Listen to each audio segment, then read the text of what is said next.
I'm Patrick Armstrong, Chief Investment Officer for Plurimi Wealth. And today I'm going to talk to you about a bit of a paradox, I suppose, the risks of being safe. It's an oxymoron, but I think it sums up some of the apprehensions that a lot of investors have, investors who've made profits and maybe removed assets from the market, investors who've been waiting for a good entry point and the market's not really provided an entry point on weakness. But it comes with risks.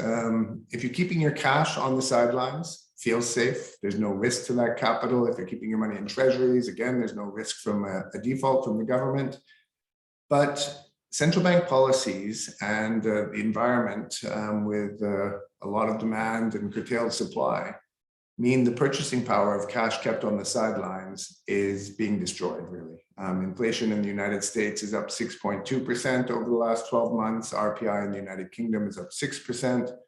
So cash kept on the sidelines over the last year can purchase $94 worth of goods for every $100 you started with. So it seems risk-free, it seems safe, but it may not be as safe when you consider purchasing power as the hurdle rate that most investors, if not all investors, really have to keep up with at a minimum.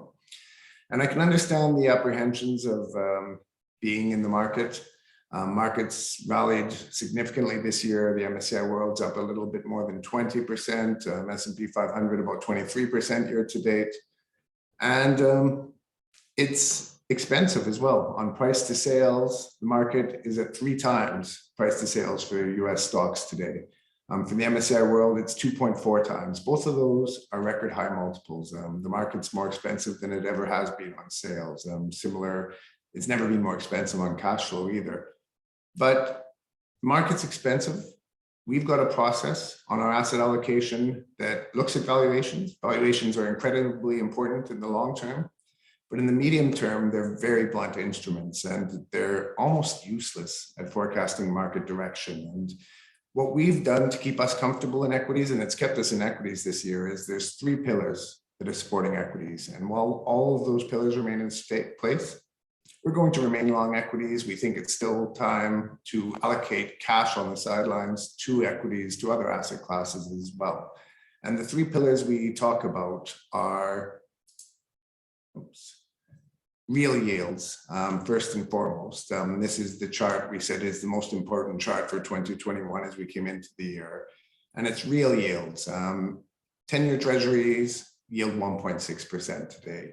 10-year break-even inflation, so market expectations over the next decade are 2.7% inflation per annum in the United States. So by owning a treasury, holding it to maturity, the market is pricing in that you'll lose 1.1% of purchasing power per annum over a decade.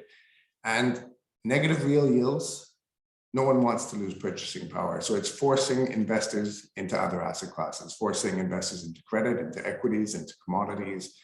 And while real yields stay negative, that will continue. Equities will continue to attract flows, continue to attract capital because the alternative is delivering such poor returns, such terrible yields in real terms especially. So while this remains in place, risk assets have a very powerful tailwind behind them. The number 2 pillar is earnings growth. Negative real yields would mean nothing if the earnings outlook was deteriorating for equities, but it's far from deteriorating. Equity earnings are very strong. Profit margins are at record highs.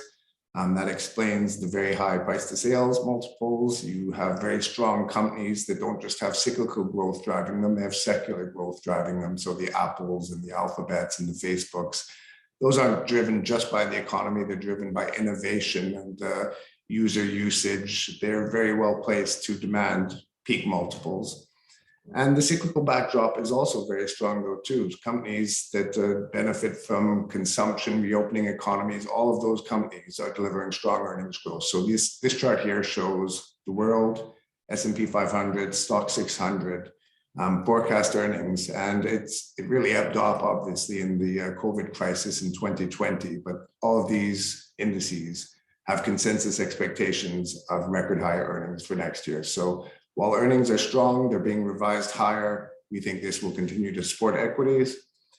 And third, probably not least important, all three of them are very important, is liquidity. There's massive amount of liquidity in the system. So you can't put that liquidity to work in treasuries, given where real yields are.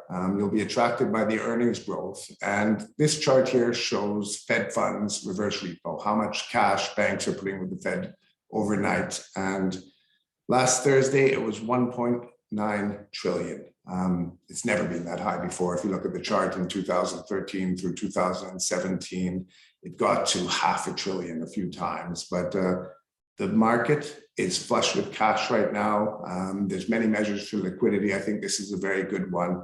There's a lot of cash. A lot of that cash is held on the sidelines. Many people feel safe with that cash, but I think this video is designed to provoke at least a thought process that cash on the sidelines isn't necessarily safe. Valuations are high, but there's a lot of factors supporting equities right now. And while these factors remain in place, I think the path of least resistance is higher equity prices. Thank you.